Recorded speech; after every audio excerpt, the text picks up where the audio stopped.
Bakla, maniniwala ka bang itong 5-layer rack na to, kita mo naman, ang taas niya, for only 200 plus pesos ko lang nabili.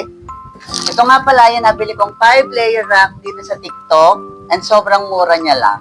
And take note, for only 200 plus pesos, ayan, 5 layers na siya, at napakadali na niyang i-assemble. So, sa pag-assemble niya, para ka lang maglalaro, kasi hindi mo na kailangan ng screw, itutusok mo lang siya dyan. Dyan. Tapos dito, yan yung 4 corners na lalagyan lang natin.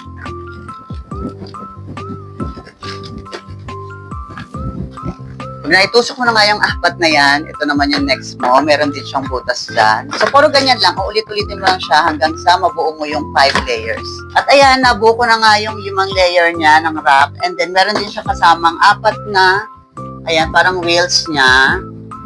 So, ilalagay din natin siya. Napakadali lang rin. Tutusok-tusok mo lang din siya dyan sa mga butas sa baba. Ayan. O, diba?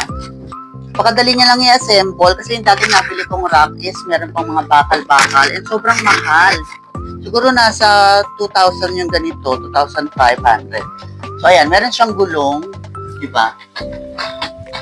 Kaya pwede mo siyang ilipat-lipat. Pwede rin to sa toilet, sa sala ninyo, for kitchen, and dito sa kwarto, lagayan ng ating mga free samples. By the way, may kasama pa pala siyang ganito. Hindi ko alam kung anong tawag. So, ilalagay mo lang din siya dyan para at least maihang mo yung mga items mo. Ayan. 4 din siya.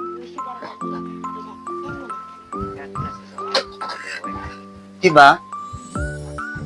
So, ganyan na itsura niya kapag buo siya. 5 layers na siya, and marami kang pwedeng ilagay at meron ka pang pwedeng isabit. And take note, may gulong siya sa ilalim, kaya pwede mo siyang ilipat-lipat anywhere na gusto mo.